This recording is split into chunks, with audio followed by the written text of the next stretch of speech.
All right, ready? Welcome everyone to this session on winning speaking and training business in the NYC corporate marketplace. This is me, Alan Fitzpatrick, and today I'm going to be talking with the wonderful Sarah Clark, where she's going to reveal some of the great insights she's learned from working in this area, working in this space for quite a while now.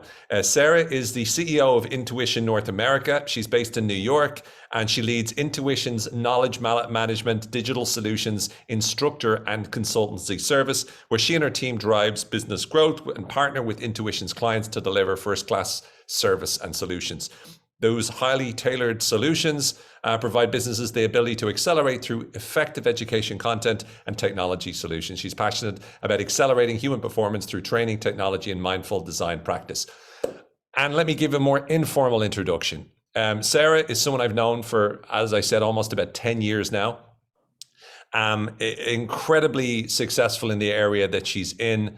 Started out in terms of design, so very artistic, creative, but worked for many years with Intuition, and now is the CEO of North America, and has worked with an extensive array of different kinds of clients from lots of different corporations across America.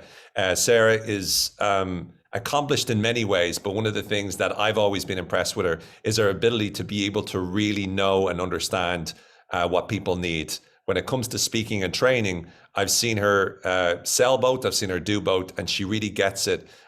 She really has built the network and the connections and the relationships over years. So I figured it would be a wonderful resource to be able to get some time to ask her some questions about, from her experience, working with people all the time, her consultancy, her training company, this organization, Intuition.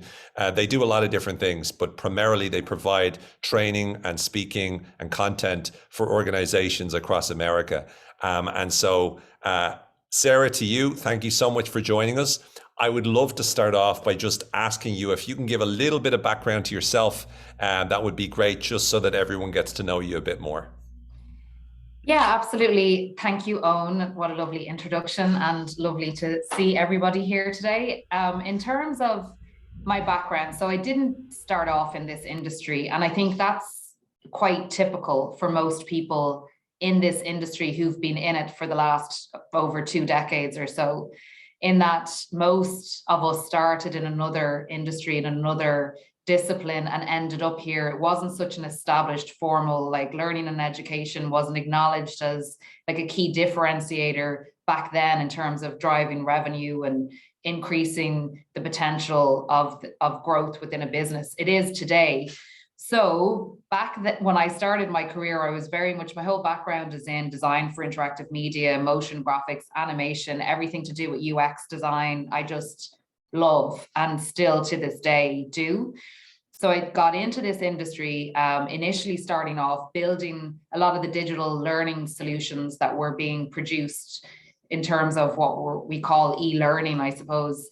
And then from there, kind of accidentally ended up doing that, but saw the huge potential of what you can create to change somebody's mind or to teach and educate them on something completely different, and using design and media and the art of storytelling to do that. So I was really captured by the potential of the industry.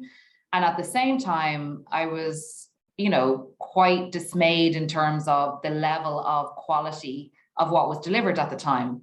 So with that, I saw a huge opportunity that if we could deliver much more effective training programs using better techniques, that we could have better outcomes. And so I basically went on a quest to, maneuver myself, not just from a designer, but into an influencer within the industry, where I was educating our clients in the L&D space around the potential of what a facilitated experience could be like. So facilitated experience being the integration of people and digital. So in doing that, I wrote a proposal for what I thought would be an ideal role, and worked my way through, and was part of establishing our business, which is headquartered in Dublin, Ireland, in New York.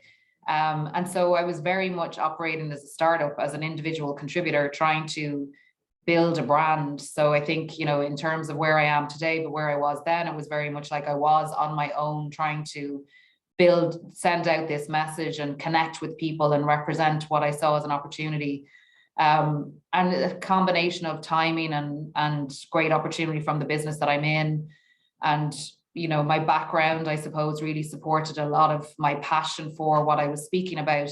Things went well in the first 6 months, which was just an experiment to come over here and try and build a business. And today I'm lucky enough that it's gone really well. And I now lead the business, which is basically 4 different parts. One is digital learning. The other is facilitated classroom learning. The third is off-the-shelf product knowledge. And the fourth is technology. So it's the fusion of all those different things, which is what I would consult on mostly when I'm speaking with clients. Brilliant. That's great. That's a good background base. I do want to go back at some point to some of the lessons you've learned in terms of as a CEO, as a leader, because I think we can always get great value from that. But before we get to that, I want to get straight into it.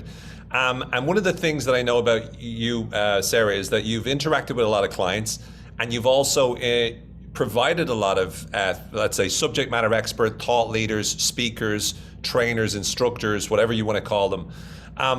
In your opinion, what are the most important qualities that the corporations look for when they're bringing in trainers? Either could be subject matter expert trainers, or it could be more thought leader trainers for more professional skills, or speakers for keynote opportunities. What are the most important qualities from your point of view that you would say this is really important for most corporations, and then this might be for these kinds of love to hear from you the most important qualities that organizations look for in top speakers and trainers today, and try to be as specific as you can, if you don't mind. Yeah, I'll give it a go. I think, well, first of all, understanding the differentiation between bringing in a keynote versus bringing in a trainer, I think is important. But I think in terms of what a business is looking for, they're looking for a representation of what the ideal is for them. So they're looking to see the finished product reflected back at them in terms of what they're trying to develop,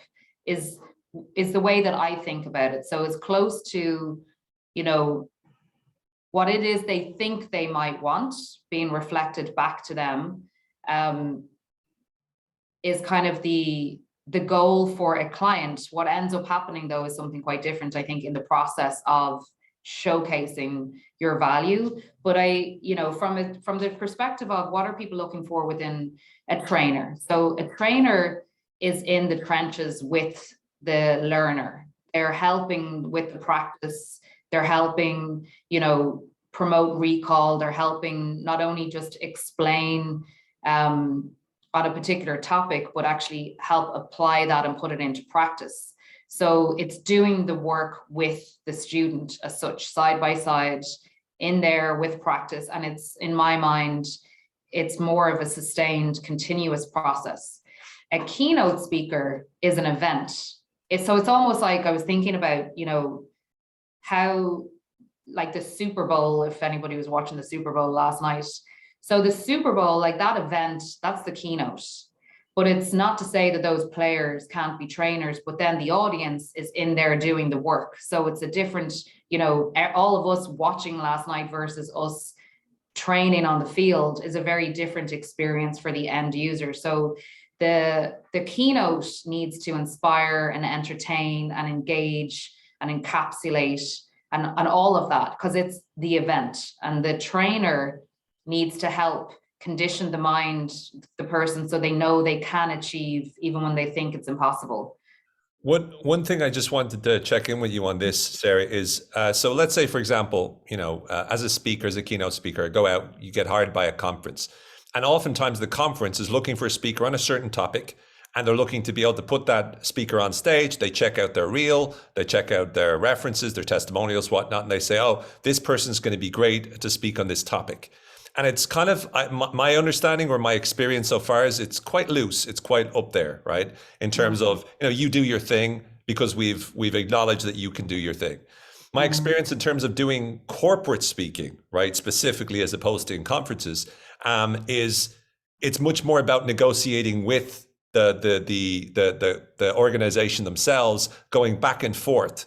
You said something interesting there. It's about they think they know what they want, and you have to find a way of giving them what they think they know, but then it changes. So could you go a little bit more in depth in terms of those conversations you have with organizations when you've got, let's say, for example, a keynote speaker, how you liaise between the speaker and the actual organization? Yeah, it's a great question, because it isn't the same as just we want to bring in this thought leader and leadership and just let them do their thing. Like, it has to connect to a reason why they think that that thing is so important to that business. So what's the reason? And sometimes, quite simply, the team that you're talking to on the corporate side doesn't totally know the reason. Like, they've been given the mandate, it's a hot topic, everybody's talking about it, but why is it important to the audience isn't always understood from the person who's asking you to do the session. So part of the process is, let's just say you get accepted in for a meeting because of your work speaks for itself. And it's like, obviously this person is dynamic and engaging and experienced in their field. And we know we could like have them speak and they would be phenomenal. But what's the difference between that person and somebody who's going to be game-changing phenomenal because of how they connected what they know to what the client needs? Is all about that initial conversation and understanding why does it matter that we do this session? Like, what's going to change? What would happen if we didn't do it? And I often start those conversations with that simple question, like, there was an event that happened somewhere that led to a response, that led to us speaking today. What was the event that happened? And it's, it's interesting in terms of the response that you get, but you don't get it immediately straight away. It's like you have to find that answer somehow in the meeting. And it's the thing that I listen out for is understanding, like, why are we really here? Like, not why we think we're here, but why, like, what is it about the meaning for the audience member listening that's going to make a difference to how I might position my body of knowledge in a way that is going to completely directly relate with them. And figuring that out is the reason why people essentially purchase your time or sign a contract, because they can see your process of trying to discover that within the initial conversations. Love it. So, and that is really helpful because, again, because I just want to go a little bit more in depth on this, because I think this is very helpful. So in the corporate marketplace, when you're communicating about a keynote speech, it's not a simple case of you do your thing, you're brilliant, you've convinced me you're brilliant, go ahead. And even in conferences, you'll touch on the theme and you'll connect with other speakers if you're a good speaker, that's fine. But here you really have to tailor it. And by doing what you said, which is find that, I would call it inciting incident. What's the event, as you put it, that led to where we are today, where they requested this, and trying to understand that why. I think that's great. Now, let me ask you this, Sarah. When we're speaking, right, before we get to speak in this conversation where we decide what it looks like, I know, again, from past experience that oftentimes there's going to be a back and from in terms of feedback. So a lot of times they want to know what you're going to talk about in general, then they give you feedback on it. But there gets to a point where there's a negotiation that happens because you are the expert, you're the thought leader, and you're adapting it for them. How do you know when too much is when enough is enough? How do you know when to hold on to what you think versus adapting it for them? Like, how much say should a corporation or organization have on how you're going to deliver your speech in that sense? That's a great question, because there always is that, you're there to influence. So the selling of the solution, being the speaker engagement, begins the minute you start talking to the person within the corporation. So, that's your stage, that's your real stage. So before you're even on a stage to the actual audience, you start doing your work. So most, I think, of what everybody's focused on in terms of topics is very around shifting behavior and mindset. So in a way, you start that shift in mindset and influence and shift in kind of perception as you're engaging with your client. And naturally enough, people will resist change because it's a very subtle thing. But it is the way that you get buy-in, because like we all know when there's growth happening because of a conversation, like you can feel it. Doesn't always mean that you want to go in the direction that you're hearing is potentially the best based on that person's expertise.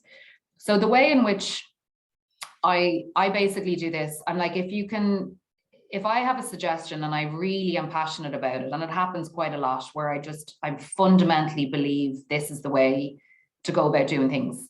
And it's like I've got 70% buy-in, but there's a couple of other people that have to get involved. And then ultimately there's a little bit of nervousness, and it's like, let's just stick in our swim lane. Let's just kind of do it like this. Let's just package it the way that we know. And I still really believe that. I think you're wrong. I think that you're missing something.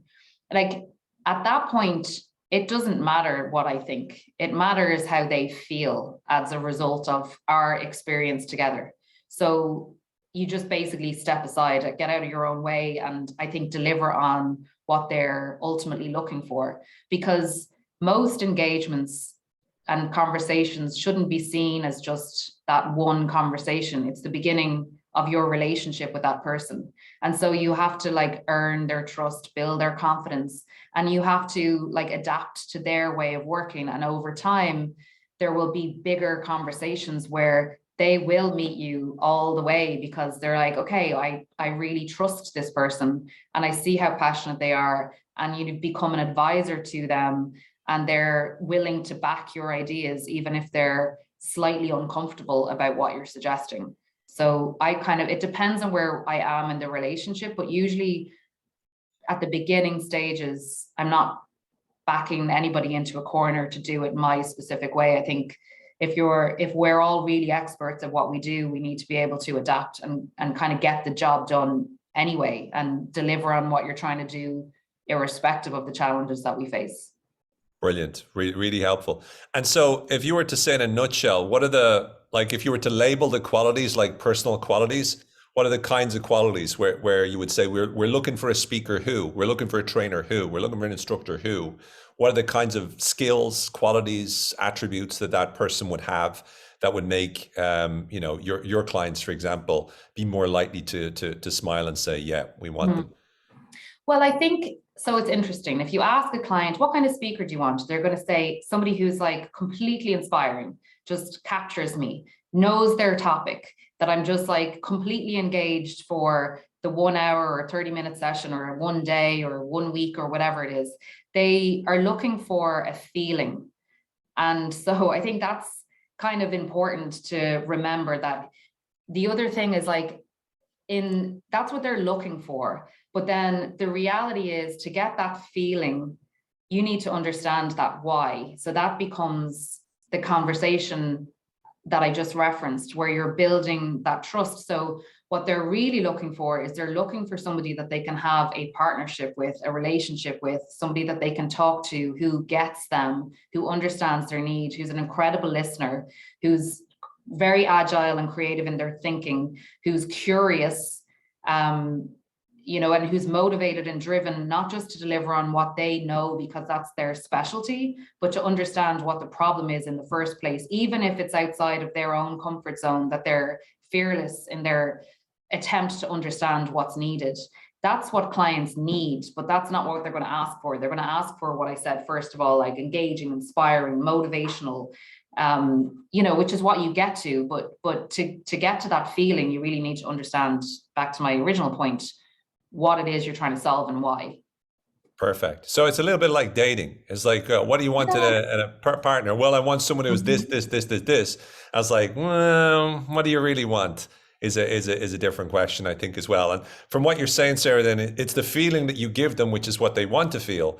But again, in order for them, oftentimes what they really want or what they need is this partnership, this established sort of credibility that comes with you being curious, with you being motivated and driven to be able to help them in terms of to help them solve the problems that they have, as well as potentially, even if you go in the consultant space, to help them figure out what the problems are that they didn't realize that they had. So I love that. Something else then, in terms of, let's say, for example, you're pitching an idea to a client. My presumption is most of the time when you're pitching, you're going to be pitching new ideas to clients that you've worked with on something else before. But occasionally you'll be pitching to a new client for the first time.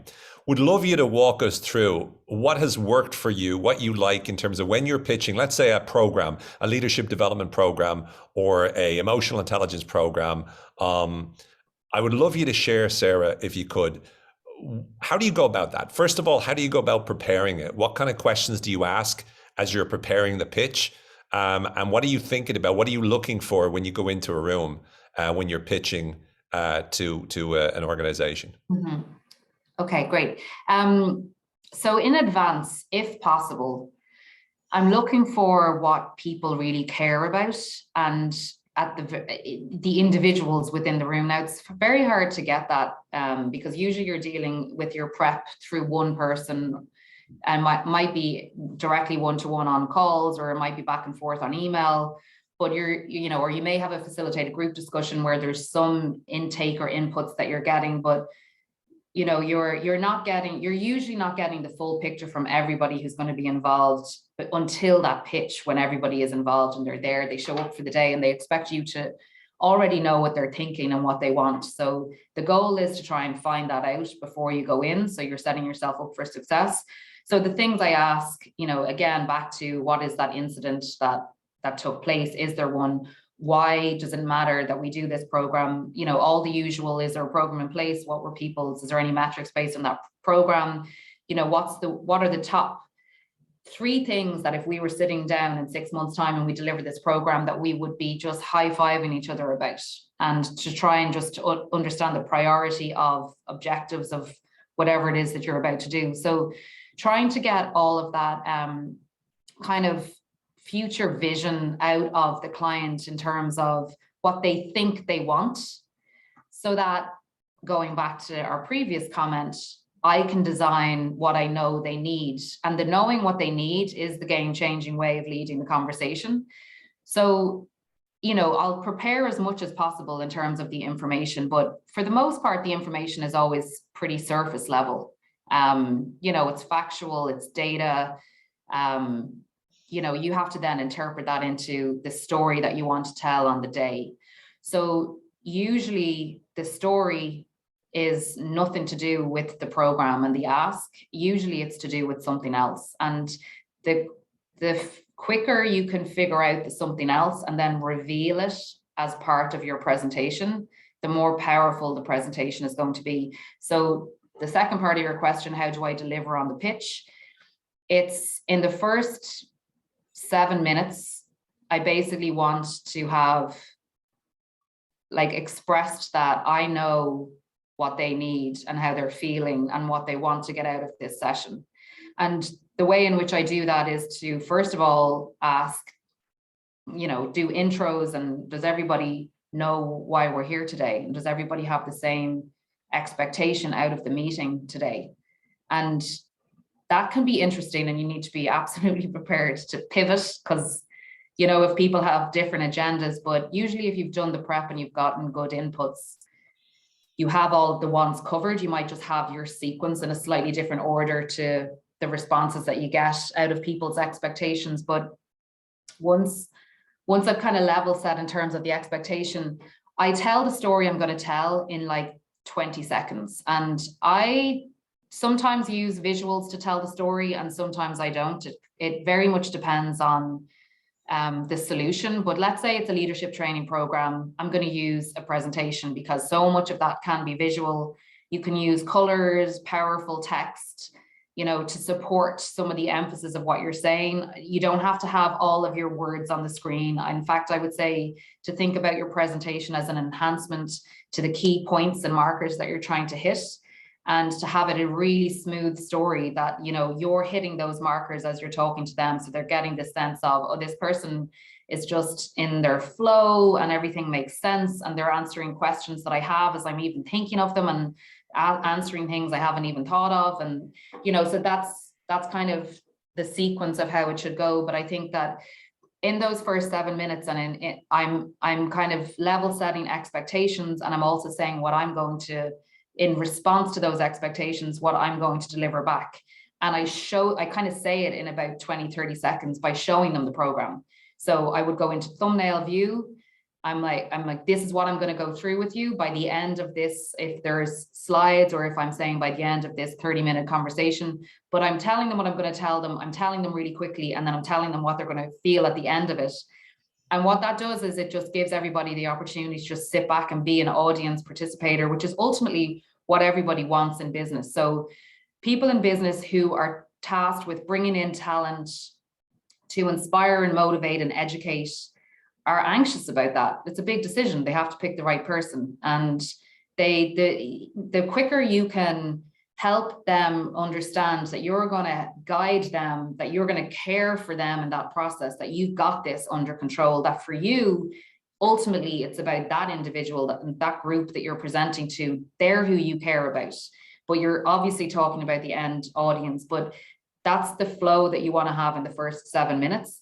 And it's amazing how people will just sit back and their whatever challenger questions they came in with, because they were like, okay, let's put this person through their paces. And believe me, I didn't have my pitch down for a while. And I used to just get knocked about the place and just like challenge. And then you're heightened and you're like you're thinking on your feet, but and ultimately the right stuff will come out anyway, because you know your material. So sometimes when we're challenged, we're even more on point, because we're forced to be really clear and why we're there and what we can do and why they should trust you. But if you can have your narrative down, the reverse of that is, I'm going to tell you why you don't need to even think in a challenging way, why you need to, like, it kind of opens their mindset for what it is that ultimately you want to present to them. And then it also gives you this breathing space to actually present the flow of, for this leadership program. This is the way in which I'll think about this. This isn't it, because we have to talk and I have a lot of questions for you, but this is the way that I'll be thinking about you as I'm designing. This is kind of the structure of how I think. And I base a lot of things on how we think as a business rather than the solution, because that shows that, like, you're creative and you have a growth mindset and you're agile and adaptive. And it isn't that you're just fixed with one particular story and that's your way. And I hope it works for the client. But if it doesn't, sorry, like you don't want a no at the end of the conversation. So as long as you're delivering on, like, this is the way my thought process and how I think and what's worked for me and what I'd like to know more about, usually there's a follow-up conversation, because they realize that they're dealing with somebody who, again, is thoughtful and curious and motivated and wants to figure out what the challenge is and wants to design a solution that is very specific to that business and that need. And yeah, and if that can come across, then if you have time to actually talk about your vision. So just so I'm clear, because I've got one deeper follow-up question on the part, but it was really clear, Sarah. So first 7 minutes, your job is to try to make them feel like you get how they feel, you get what's important to them, you get what they want, what they really want. And you're bringing that, and then you're communicating or articulating in a very short space of time, this is what to expect over the next while, and this is how I expect, this is what you can expect to feel at the end of this when you look back, right? That's all good. And again, the importance of making sure that on the one hand, you're very clear of, this is what you need, I get you, and I'm an expert and I know what I'm talking about, and this is the sort of stuff that will certainly help us achieve that outcome. But on the flip side, being able to balance that with, but I'm still curious, I want to ask more questions. This is not the only way we can do it. This is just, from hearing what you've said so far, this is where I would go, but we can adapt and, to your point, be agile. The one question I have is, you mentioned something about the storytelling and mentioning a story in terms of the preparation more than anything. Could you give an example or so, or come up with a way so that I understand the story piece a bit more? Like, obviously, I teach storytelling. A lot of the people on the call will teach story as part of the work that they do. So storytelling is grand, but like, I'm really curious as to what it means for you in a pitch when you say tell them the story, and the story is not necessarily to do with what they're expecting, it's to do with something else. Could you just elaborate on that and maybe give an example? Yeah. Okay. So, like, Ultimately, I suppose the one thing that I'm trying to introduce in the pitch is an element of surprise. I think we all respond really well when we're surprised by something. It's like, it's not what we expected. And it's like there's a delight in that and it's memorable. And so, I go in there talking about things that other companies do as well. So I have to talk about my thing in a different way to everybody else.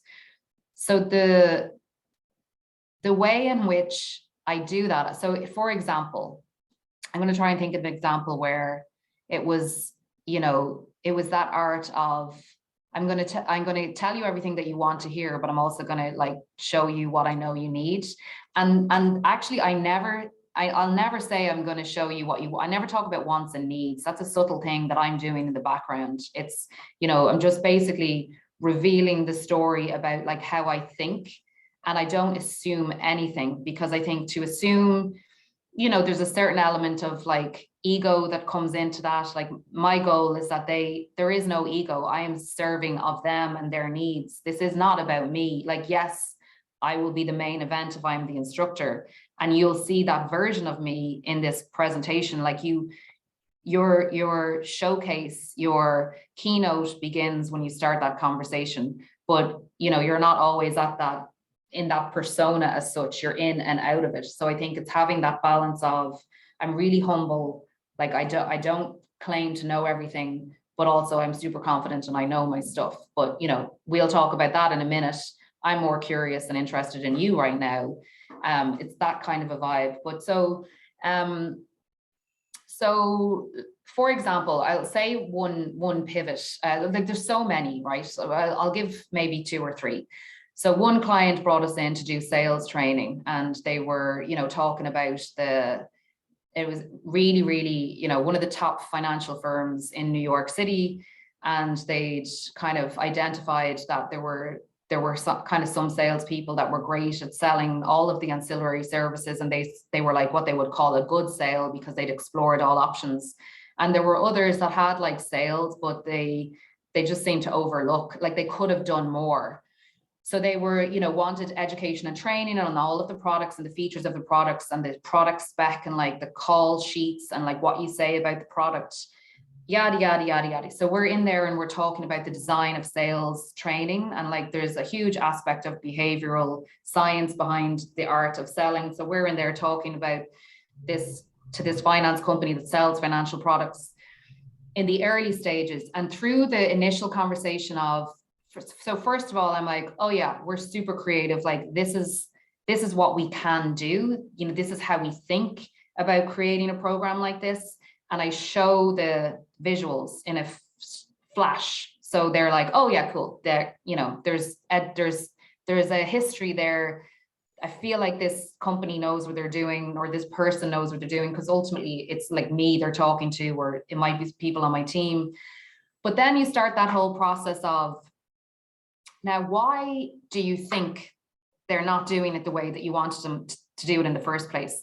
So ultimately, the why, and I ask why like a 4-year-old. Like it's one of the great things about my role being a CEO is I get to do that. And I'm like, I see, young grads come into the business and they're just like, no, I can't ask questions. And I remember that, where you felt like you couldn't ask the question because you'd be judged for asking the question. One of the best things about getting on in your career is that you can ask all of the questions, because you're just assumed that they know you didn't, you've some credibility, and it's okay to ask questions that seem really basic. But usually those unbelievably basic questions around why, like, but why, and, explain why, are really difficult for clients to answer. And they just it's because, and then theirs kind of get frustrated sometimes in the process because they don't know why themselves, and it just is the way that it is. And they were told to do the training on sales. Anyway, long story short, the why was simply that people just have bad habits. And some of the sales team just had bad habits, and they probably had bad habits at home as well. And they just cut corners. And there were other people who knew how to build good habits. The training became all about habit forming and forming good habits, nothing to do with their products, how to sell, their sales process, nothing. It was a complete pivot. We were like, they know where the information is. They know how to talk about their products. they're not in the right mindset to do it the right way because they have bad habits. And so we also decided to be incredibly humorous about the whole thing and kind of poke a little bit of fun. And we came up with this whole concept of good habit Hank and bad habit Frank, and then the host, and it's all one guy playing all different roles, versions of himself. And it was kind of based on the Lowe's commercial with that actor's name has totally gone out of my head, but he's super suave. Robert Lowe. Oh, it's Robert Lowe. It's the DirecTV commercial, and he's really sophisticated and smooth, and he was like, imagine being this guy or this guy, and he plays various different versions of himself that are really uncomfortable and awkward. So we based it on that, and we basically showed kind of YouTube commercials of what we could do to show what we had in mind, which was nothing we'd ever done before in that particular way. But that's one example of a pivot. Another example is like similar kind of thing with, we were brought in to do data security training. So can you list out like all of the ways in which they need to protect their passwords and protect privacy and customer sensitive data and this, that, and the other thing? And through all that questioning, we're like, well, it's clear to us people know all of that stuff, but they just don't care. So how do we make people care? Like, it's not about the information, it's about caring about security. And then we were like, what do people care about? What do we all care about?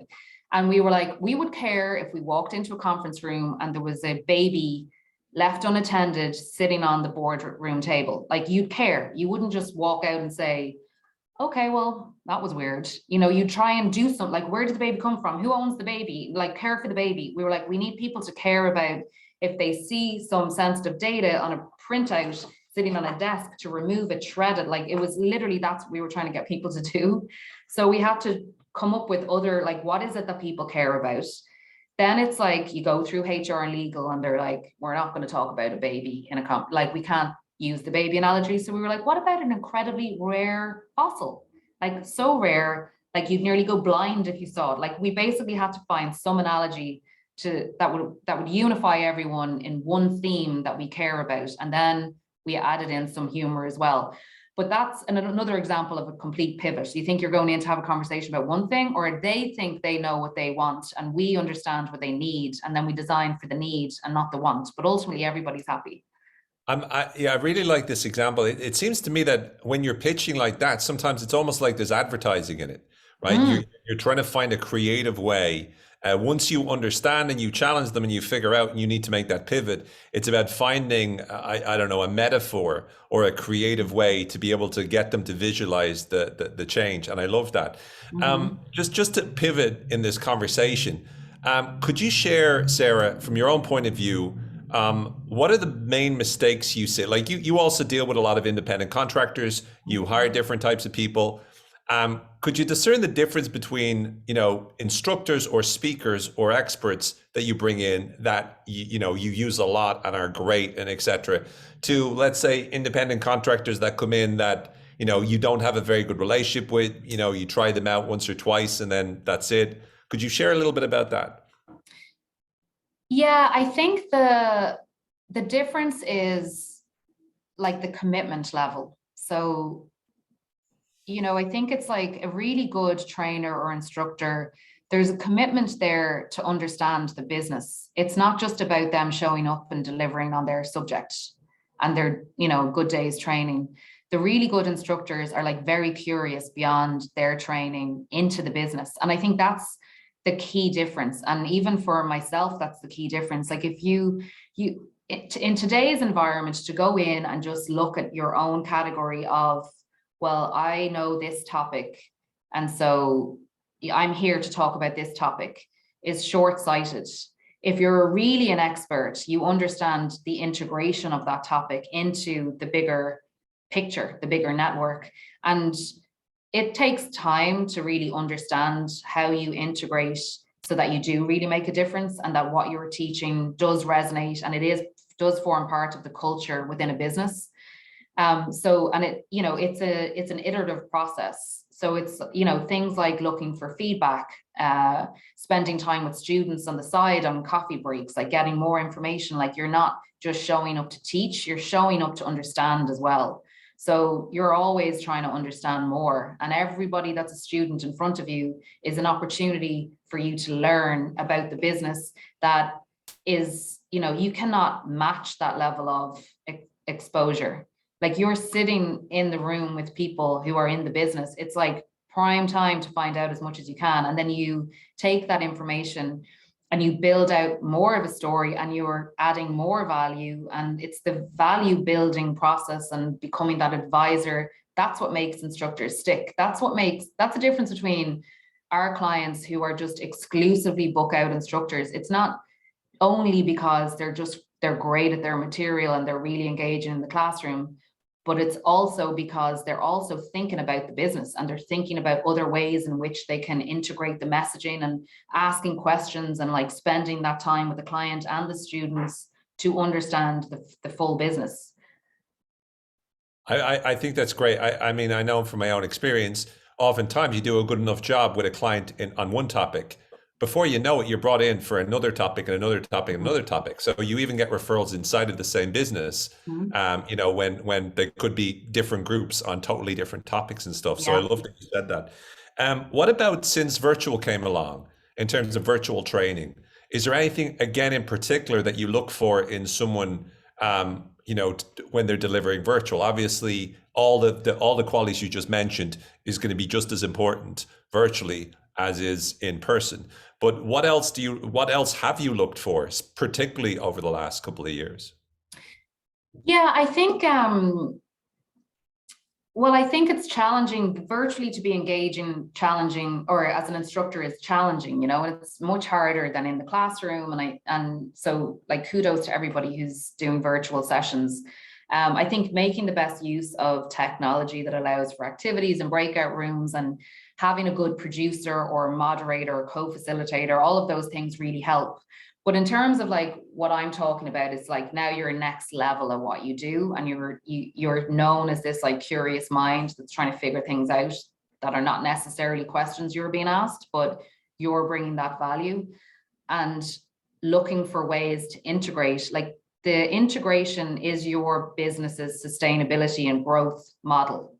It's, if you're stuck in kind of a rinse and repeat, I mean, that's great. That's great for certain types of topics. But I think when you're figuring out other avenues to integrate your messaging into, and to be more specific about what I mean is now when I think about individual facilitators, why it works so well with my business is because we have the whole tech digital integration component to support a facilitator.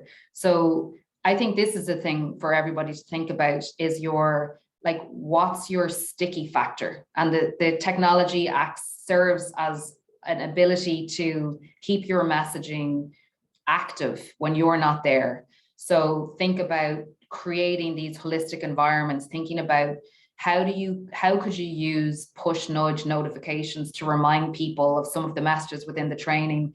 What's your sustainability plan? So you're basically going in, if I was in an individual with a particular passion for a topic, let's say on leadership, and I'm one person in a company on my own, my whole pitch would be, there is me, and then there's the messaging and the education that is going to carry and support the learner over a sustained period of time until I'm confident they're actually applying what I'm teaching them.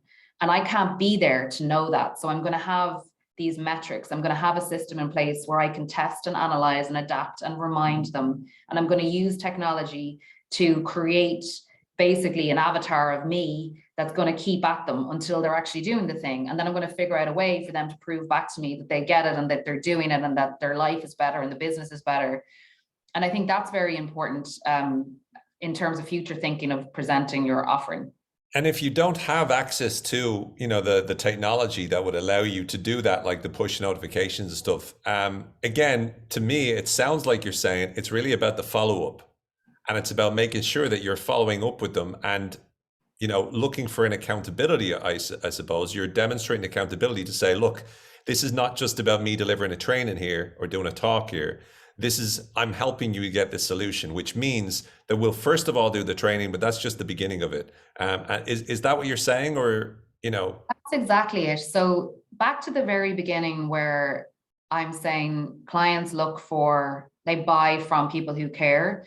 I've said, like, I don't believe training is an event, first of all. I think you can inspire and you can definitely be memorable for a shortened period of time after an event. But to get people to do something and to change takes time, and it takes constant conditioning and coaching. So I would be the first to say, we can create this amazing program for you. What's going to happen 2 months afterwards? No one's going to remember anything, are they? Or are they? And is anyone going to care that, we've designed this brilliant program, you've paid for it, it's best class, but like 2 months later, there's nothing that carries it on. It's just gone. So I'm as much into the sustainability of a message as I am about the message in the first place. And so let's just say you're not in a business as an individual. So I'm a business, I'm doing leadership training. I'm an individual. So I don't have the technology. I don't have the integration. I don't have mobile apps. I don't have all of this stuff, but I know my content and I know how to make it sticky. And I'm going in there and I'm saying, I'm going to do this part. Now, what I need for us to be sitting here in a year's time to know that you set my messaging up for success to help transform your employees, I need my messaging integrated and like learn about what technology they have in their business, learn about what learning management systems they have, what learning experience platforms, learn about their managers' annual performance review cycles. Like, is any of what you're teaching going to show up in somebody's annual performance review where they're asked back some of your material? Like, give them the questions to put into an annual performance review if you're really considering like going all out. But like, that's what I mean about being integrated. You're now everywhere. You're not just saying, I'm going to come in, I'm going to deliver, and I'm going to go out. You care more that there is a change happening. And the more you care and the more you then know in return about how things are delivered in terms of training, like the reality is your topic is one of maybe 20 to 50 topics that people take in a given year, and a huge amount of compliance training, likely if you're dealing with the corporate world, irrespective of what industry. Then there's like onboarding, there's like the future is all around skill building. And I think that that's another area to really focus in on.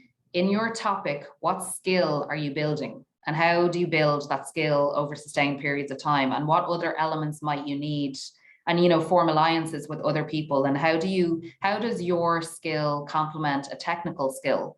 And then ask about technical questions, like what does this person in their job function, if they're a financial advisor and I'm teaching them about emotional intelligence, like what are they actually doing on a day-to-day? Like what does their year look like? How much information do they have coming at them? Like all of these are questions to understand with a curious mind and really caring about whether or not what you're delivering is going to make a difference, because ultimately it's about making a difference. And I think being very adamant that that is your mission, then you have to follow through on that as well. Now, I can say with experience that the follow through aspect of like, let's prove that this worked, takes commitment from your client.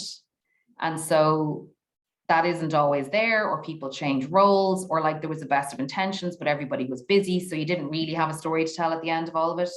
But the process of trying is what builds that rapport with your client. And they're just like, this person is a different person to deal with. They actually think different, like they're thinking about my job and how they're helping my world, and we connect the dots. And I think that becomes a bit of a game changer in the conversation. I think that's extraordinarily useful, and I think it's really important, and not everyone says it. So I love that, Sarah. Thanks very much for sharing. Another question is, from your perspective, what are the trends in 2022? What do you think are the kinds of topics, the kind of areas that organizations in New York City are going to be looking for, or already are looking for? You've got your ear to the ground. You've got a big network in terms of people that you know. So from your own experience, what do you think the trends are, hot topics in 2022? Well, definitely the hot topics are all around human skills. So there's huge recognition that like technical training only takes you so far and only enables you to be so much of a contributor to a business, but human skills in terms of knowing how to collaborate, knowing how to lead, knowing how to listen, knowing how to think creatively, knowing how to think in an agile way, knowing how to learn, knowing how to communicate virtually and in person, businesses are realizing, and not just because of COVID definitely allowed us to talk about our emotions for the first time in the workplace, allowed everybody to just recognize that we are emotional beings and it is okay. You know, we can talk about them. It doesn't mean that we can't be great at our jobs. So the silver lining of COVID is that we got there quicker. So now we can talk about topics around resiliency and talk about topics around a growth mindset. We can talk about meditation as a best practice for beginning your day without being judged as, you know, as topics that are just a luxury. They're an or an indulgence, if you will. You know, they are seen now as a necessity in business. Like, how can you load somebody up with work, with information, with technology, if you're not helping condition their mind on how to embrace, listen, prioritize, think for themselves while being influenced and influence? You know, I think everybody gets now that there's, well, hang on a second, actually, we're missing a beat here in terms of like helping this person just be a better person first, and then maybe all the other stuff won't be so difficult and so overwhelming.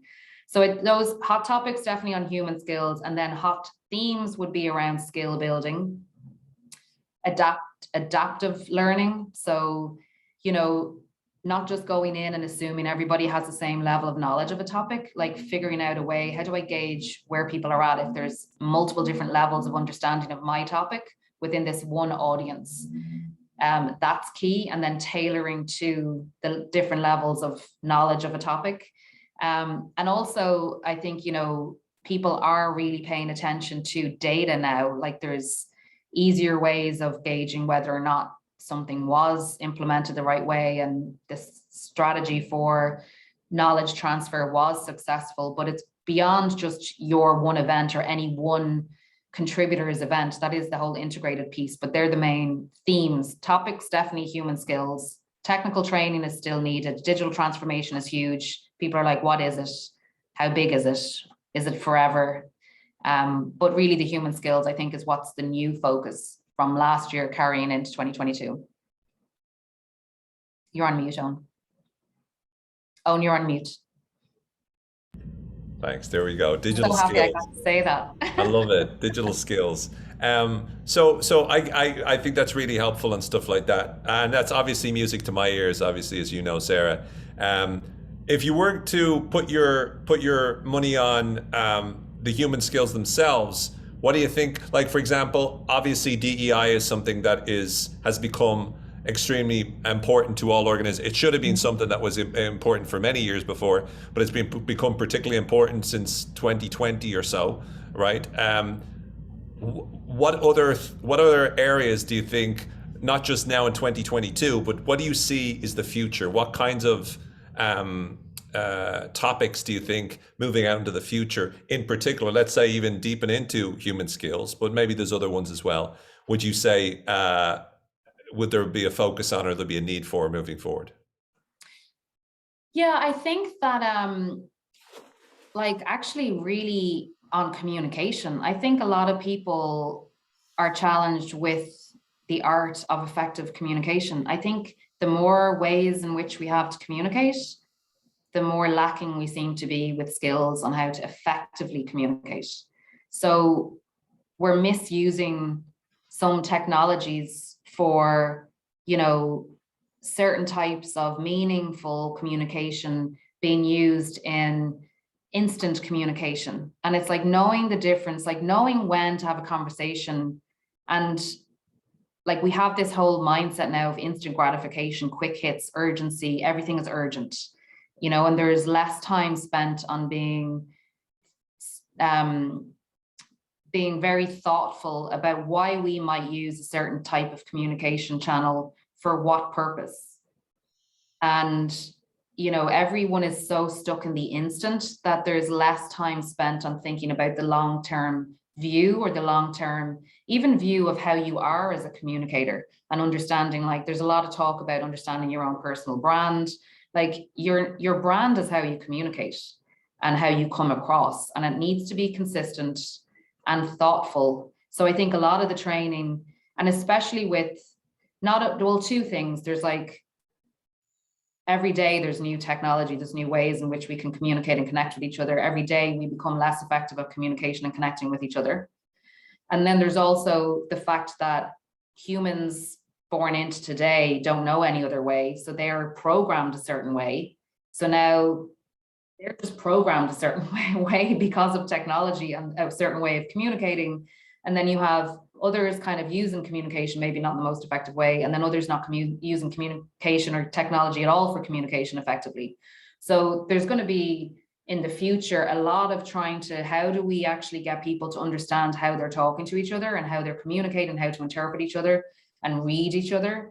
Like a lot of the training is going to, you know, a lot of what I see our demand for what you do so brilliantly, Owen, is around the art of communication and all of those challenges in the workforce. You have all of these people, different generations, different ways of doing things, and not quite, you know, and not used to knowing each other in person, or even, you know, how to communicate effectively in the workplace. It's all changed. So I think I think we're just going to see an increase in topics around communication, just to keep it quite simple. Like there's other things that I think will, you know, technology does absolutely is going to, for better or for worse, draw attention to how we think as people and what we contribute to thought processes and to productivity, because technology is going to automate a lot of what we could do on a rinse and repeat repetitive kind of way, where we're not really engaging our minds. Technology is going to take care of that. So then we're going to be the ones that are left with the critical thinking and how to make decisions. And I think that's going to get more and more finessed with the use of technology automating processes, and draw more and more focus to experts. You know, the difference between two candidates applying for the same role, and one that can demonstrate critical thinking skills and one that can't, the one that can demonstrate the human skills is going to excel, win out, get the job. Love it. No, that's really helpful. I've got one more small little question about that, and then I've got a grand big question, and then we'll open up to the Q&A if that's okay, Sarah. Can you stick with us for a couple of minutes more? Absolutely, happy to. Super. So the specific question is around pricing. So when you go in and you're pitching for business and stuff like that, how do you, and again, I don't want to get into any numbers or anything like that, but although I'm sure all of us would love talking about numbers, but from your own point of view, how do you know where to, like, how do you know where to pitch a keynote, pitch a training? Like, what factors go into your decisions around that? And again, just talk us through your decision making. How do you do that? How do you benchmark or whatever? And then, you know, how do you make the decisions you do? Because my guess is when people are talking to you, you don't just go, oh, here's our price. You talk to them about what they want, and then you figure it out. Could you just, you know, just share a little bit about how you think about that kind of thing? Yeah, I mean, a lot of the asking the questions of why, being curious that I spoke about at the start, leads in a direction where I rarely get asked for, like, what is your rate card? Because I've given the impression that this isn't something that is pre-baked. Like, this is something that we're going to create and for you, that's very specific to you. Now, that being said, when it comes to procurement and sourcing, and they want to compare, or maybe there's an RFP process and there's you and 3 other companies or individuals or consultants, so they'll want to compare. So I'll do things like, I'll give a rate card, potentially. I'll give a rate card if it's like you're locked in, it's part of the RFP process, you have to give your rates there, but I'll give ranges. And then I'll also tier the packages: bronze, silver, gold, platinum. So platinum is like, we're going to figure everything out for you. The challenge becomes then that, coming back to, if your goal is to give people what they need, people don't necessarily agree that what you think they need is what they need, because they just know what they want. So they're not going to pay for the platinum, which is possibly what all of that needs analysis work leads you to. So you decide, how much am I willing to invest of my time in this relationship with this client to build up my profile, to give them platinum, but at a silver level rate, until we get to a point where I can recalibrate the pricing and there is more business. And then you know, that's kind of, I see everything in a long-term view. So, but I think if you're having the conversation around, you know, am I a keynote or am I a trainer? You've probably lost the opportunity to charge keynote fees because you have to differentiate yourself going in. Well, or you have to decide somewhere in the conversation what you think the client needs. So they need a headliner, they need the event. There needs to be, you're the event of what's going to be a catalyst for change, but you're not involved in the change. You're not the trainer. You're the event, you're the catalyst. So you're the instigator, you're the keynote, your rates are going to reflect your years of experience being able to be a catalyst in business change and transformation in that one event, higher price value for less time, most likely, versus maybe you're that, and then you're also part of the change and transformation, and that's over a long period of time. It's not your, you know, it's like, it's your business background, it's your expertise, but it's delivered in micro modules and sessions over a period of time. I don't know if that helps. I'm obviously yeah, not. no, it does. It does. So basically, as a keynoter, when you're the event, you're the initiator, like you said, the catalyst. You charge a higher price point because you are in effect the thought leader that's driving this big concept. But you know, the trainer, the instructor, trainer, whatever, is going to be doing the grunt work, really. It's a terrible way of saying it, but you know what I mean. You're doing the training on an ongoing basis there, but charging a lot less for even more time. So it's weird the way that works, but you could also be the speaker or the trainer. And so when you're positioned as the speaker, you can charge so much more than you could for the trainer, even though the training might go into, you know, you might put in more work delivering that training. Is what I'm saying correct? Yeah, it's true. And the way to think about it is, like, when you're the trainer, if you're training properly, you're not doing the work. The student's doing the work. You're guiding them, you know? So like you're setting them up. Maybe you're using modules that you've got pre-built for pre-work, and you're doing activities and they're doing the work. Like some of the best instructors we have, when I observe them, I'm like, oh, you didn't really say very much today. Everyone else was working in the room, and that trainer was working the room, and, you know, like they just know how to get the students to teach each other in that example. So I think, you know, that's the difference between the trainer is facilitating the learning, it's sharing the information and knowledge, but not doing all of the heavy lift. Keynotes do a heavy lift in, like, I'm going to change your mindset in the next hour or 10 minutes or whatever it is. And I've spent 2 decades refining my skill to be able to do that. Versus like the trainer isn't on, you're not at that level the whole time in a training session. Great. Well, you are own, because you're a trainer keynote. I don't know, I've never seen anything like it, but in the majority, it's like there's a I see differentiators between the two. Cool. Thanks, Sarah. So last question, and then I'll open it up. So please get your questions ready and we'll unmute you. Would love you to ask Sarah whatever questions you have. As a CEO, as someone who is been through all the different so many different positions in the organization, built your way up to managing director and now on to CEO of North America, what are the core key lessons in business you've learned? And this is kind of not so much a speaker or trainer specific question, but I always find it useful to ask the most successful people I know how they, you know, what the most important lessons were that were there for them over the course of their career. So what are the main things that you would say these were the core things that made me who I am today? Wow, small question. Big question with so many layers to it, so many answers. Like, I think as a theme, as I've progressed, you know, along in my career, with each level that I've progressed, where I've had more and more responsibility, and it's usually it's been responsibility around other people, either team members or clients, and the responsibility of growing the business and sustaining the business. You know, going through each of those different changes is incredibly humbling. You realize more and more that it's not about you, and it never was. Like, you start off in your career, it's all about you and what you can do and what you contribute. it more and more becomes about how can you empower those around you? What are other people's experiences of you that will get the best out of them? It's about how you influence others as you go. And I think in my position now, you know, the thing I'm most grateful for in this position is perspective, because you see everything and how it's interconnected because you have access to all of the information now, and you see how all of the decisions get made. So you have a much more,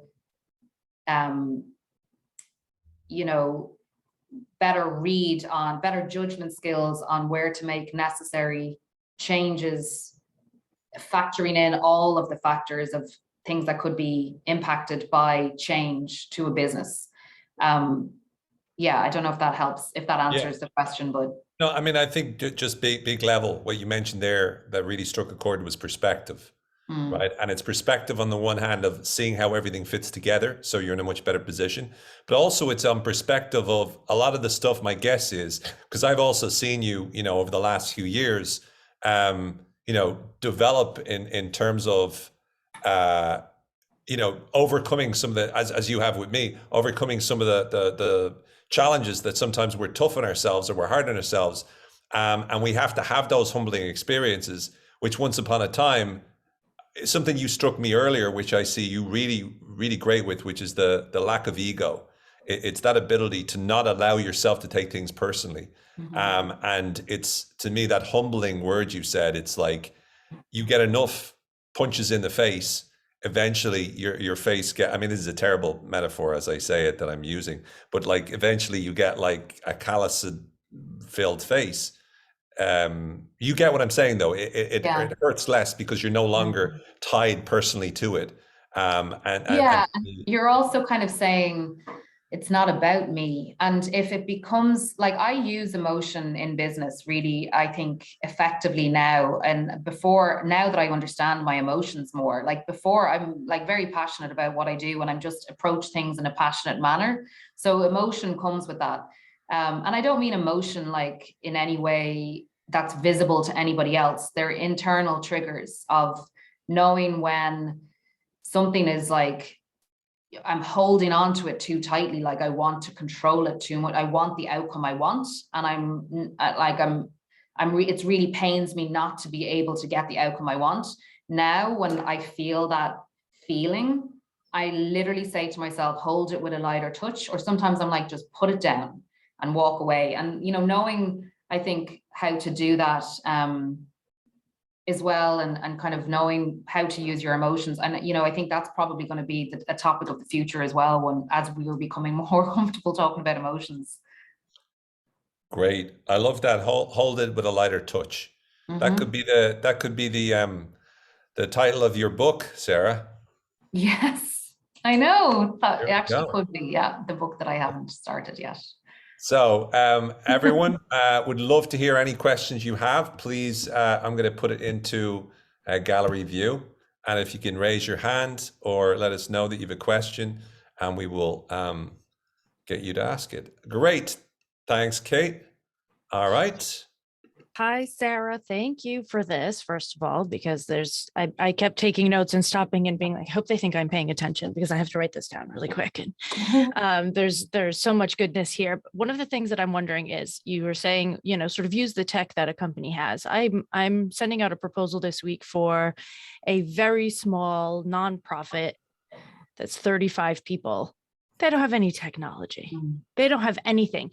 So is there some sort of technology or some tech that you have used in the past or that you know of that I could propose to them as part of my solution, even if it's on my cost, to say, like, we can use this for a year to continue to leave the lines of communication open, to make sure that this is all implemented?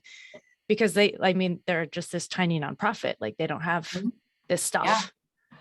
Well, everybody's got a phone. You could say, right, well, I'm going to text everybody, all 35 people, this text reminder every month for the next 12 months. And I'll take that on as my own cost, because it probably won't cost you anything if they're all local to the US.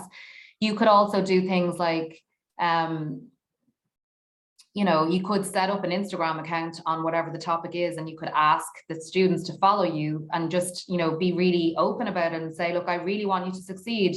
You're in a not-for-profit. They're not investing in technology. Like, I'd like to be able to formally do this, but I want you to succeed.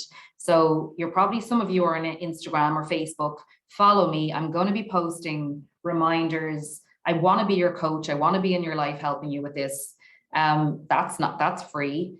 And you could, if you have enough clients that are doing the same thing, you could host webinars, like, so on your topic, and it's just like refresher on topics, invite them to it. It's free. Like, you're just building your brand there. Like, that's 35 people that then might tell their friends that, oh, there's this great trainer, and like, she's just so committed, and like, I love following her. And then they're following you, and who knows where they're going to end up in their careers. And then they're bringing you into that company because they're connected to you on LinkedIn, and they're connected to you on Facebook, and if they follow you on Instagram, and you have their mobile number. I mean, that's gold. So, that's the way you could manage it yourself. Thanks, Kate. All right, who's next? Kathy. Hey, good afternoon. This is Kathy Dolan, and I wanted to know if, when you go to craft something like a proposal for actually a facilitator and the content of a summit, how would you do that? So, well, you don't want to put in all of your content, obviously, because that's what they're bringing you in to deliver on. And so you're not sharing, here's exactly what I'm going to say. So you're giving your content outlines. So it's a description of who you are, why they should, choose you as a facilitator, what you understand of their summit and their needs and what they are aiming to get out of that. And then here's how I would think about going around designing a program for your summit. Here are just some high level topics that I would think about incorporating. Obviously, I'd want to talk to you more and have more questions. And then you're just like leaving these breadcrumbs so that they're like, I like the way Kathy thinks, and like, she had some good points, and I like these topics. I mean, the structure of the topics as well is important. So let's just say there's very few topics in the world out there that there aren't a lot of people that know information on the topic. So it becomes about your package, like your way of doing things, your way of like communicating. And I would consider strongly, if you're given an opportunity to deliver the RFP in your own way, as in you're not locked into complete these fields in Excel spreadsheet or fill out this document, think about how your document looks in terms of telling that story. Like, everything that you deliver to the client represents you. So if you're trying to stand out and be different, your document, your PDF or PowerPoint that you PDF should look different and tell the story. I'd add in, people love data and statistics. So if you have a topic like why, statistically speaking, because 59%, and if you're structuring something a certain way, then why? Because in the past experience, you've delivered these programs, and this is so it's like you're doing the reverse why for yourself as well. And then end with, case studies usually. But yeah, that's generally the structure I would take. Thank you. Okay. Thanks for the question, Kathy. Thanks for the answer, Sarah. Who's next? Just so I can see everyone. Anyone going to go old school and put their actual hand up? Here we go. Got some old school. Right. Jean, our illustrious president. Jean. Oh, thank you. Thank you, Owen. And thank you, Sarah. What a great presentation. Thank you. So many nuggets, beautiful direction. And we're so grateful for your time for our beautiful chapter. So thank you. I absolutely loved what you said about grabbing that something else and putting it into what you're talking about. There's something else everywhere after all these years doing something with seeing that element in every audience is very powerful. And I love how you really packaged it as something else. And that's something that I believe it's so essential for us as content producers to be alive to. So thank you for shedding a lot of light on that. And then to come at you from a kindergartner's perspective, you alluded to the fact that the questions you would ask would be very, very, very simple. So could you give examples of some of those simple questions you'd be asking to get people to that level of engagement? Yeah, let me try and think. It's usually but why is what I'm asking in the question. So it's like, it's where somebody is giving me an answer where, well,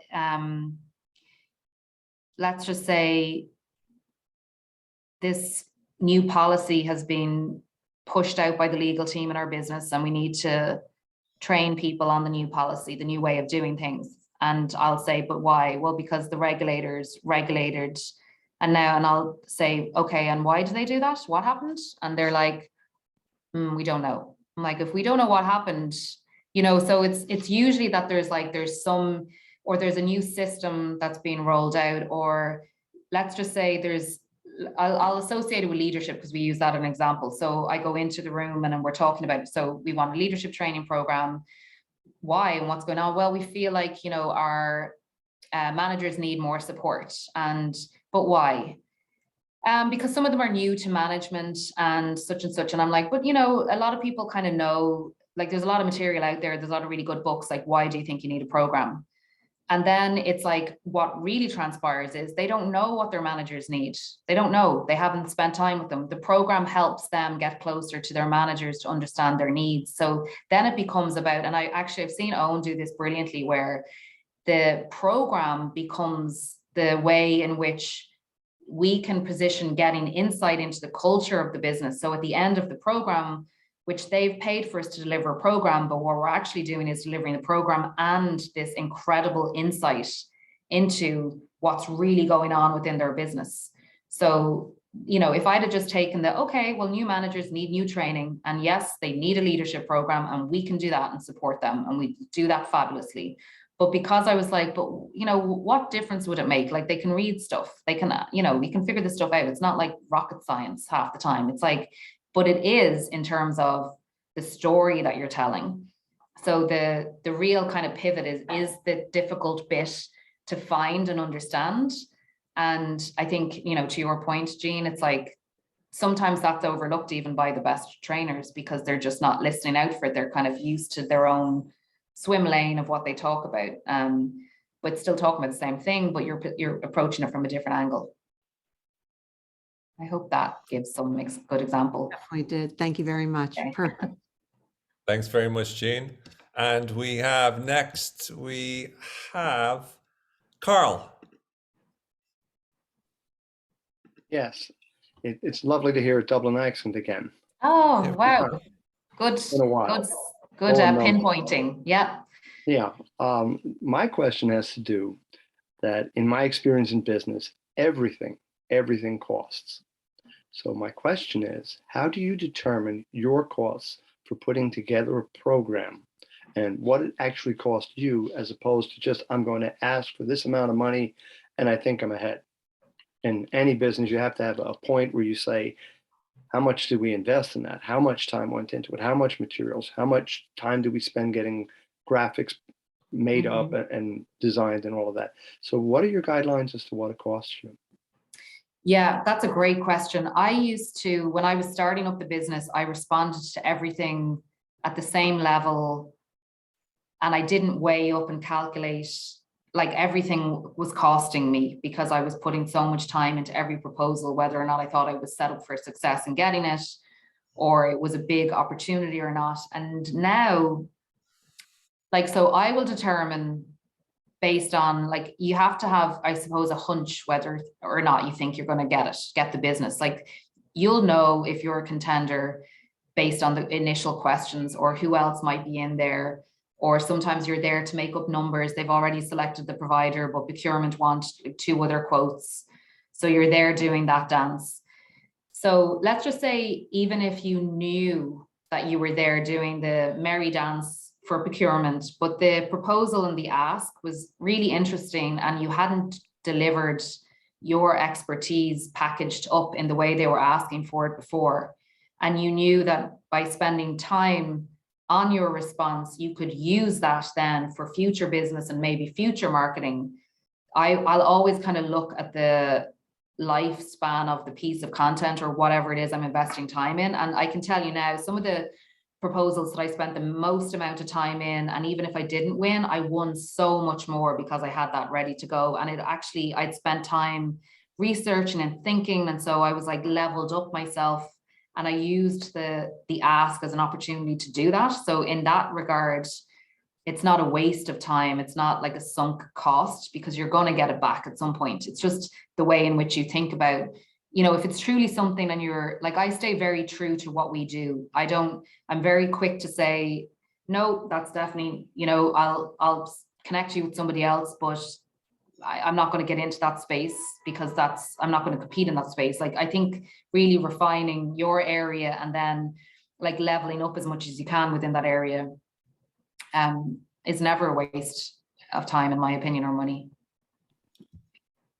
Great. Thank you. I think Thanks it's very very much. Thanks important. for the question, Carl. And again, thanks for the answer, Sarah. So I guess we'll wrap it up. I'll just do a quick summary. I've so many notes rather, that, you know, there's a lot to get through, but Sarah, you've done a terrific job.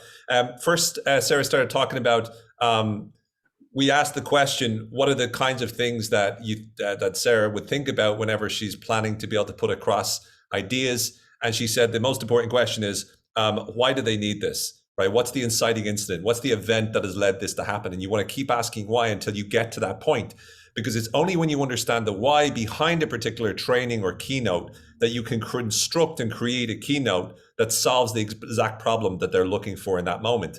Also, a question Sarah likes to ask is, well, what would happen if we didn't do this, right? To kind of pinpoint for them, what are the negative consequences attached to not being able to do that?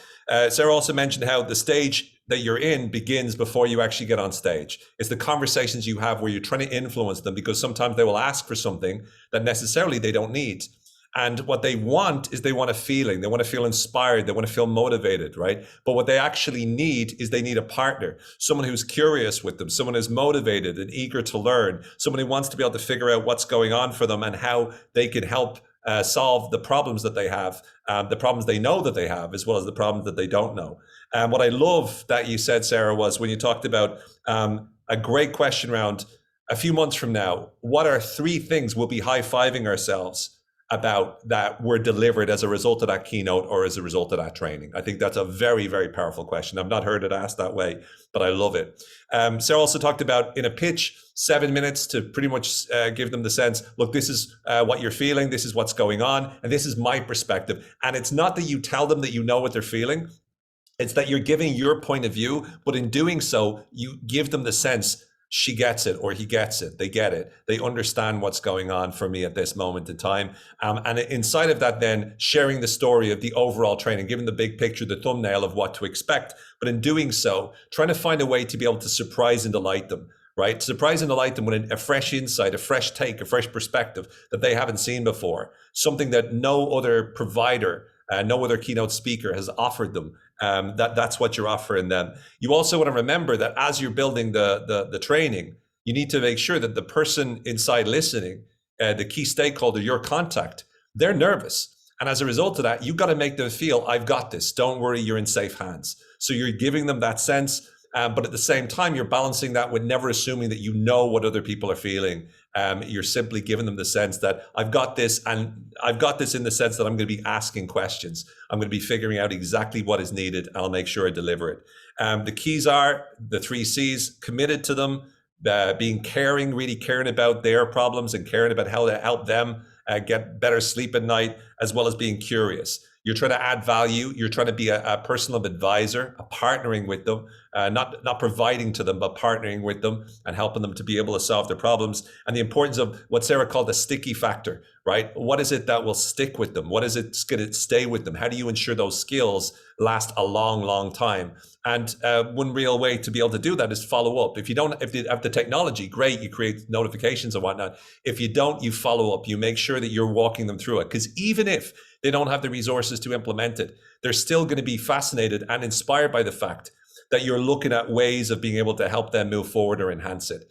I asked Sarah what the most important skills in 2022 are. She said, unequivocally human skills like, creative thinking, the ability to learn, being agile, communicating effectively virtually and in person, leadership, emotional intelligence, meditation, all those kind of things are now extremely important, and organizations know it, especially with the Great Resignation and whatnot, the growth mindset, et cetera, et cetera. In particular, digital business transformation is also important, and in particular, communication skills. Communication skills and critical thinking are two things moving on into the future that Sarah expects will continuously be popular. In terms of themes, we have skill building is critical, making sure people have the specific skills they need. The ability to adapt and to be able to learn, as well as an ability to understand and communicate data, or data if you're from the States, data where myself and Sarah come from. And then lastly, I asked Sarah about, what main lessons she's learned. And she came up with that wonderful quote, which I think Mike has stolen the domain name to, which is hold something with a lighter touch. And to be able to put it down if it doesn't serve you, the ability to have perspective of what's going on in terms of your organization and in the industry and stuff like that.